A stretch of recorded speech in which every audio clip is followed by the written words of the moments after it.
আর আমাদের মুসলিম উম্মার জন্য ফিলিস্তিনিদের যেই ঘটনা হচ্ছে, আমরা সবাই মিলে যদি এটার প্রতিবাদ না করি তাহলে আমরা আর মুসলমানের কাতারে রইলাম না।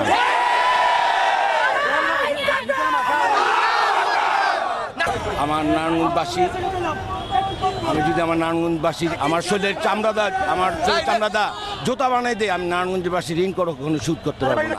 আমরা রাজনৈতিকভাবে যে এই ধরনের হ্যাঁ প্রতিপন্ন হয়েছি শেখ হাসিনা গভর্নমেন্টের দ্বারা, আমাদের নেক্সট জেনারেশন এই ধরনের সম্মুখীন যেন না হয়, এই জন্য আমরা সর্বোচ্চ সব ধরনের ভূমিকা রাখবো।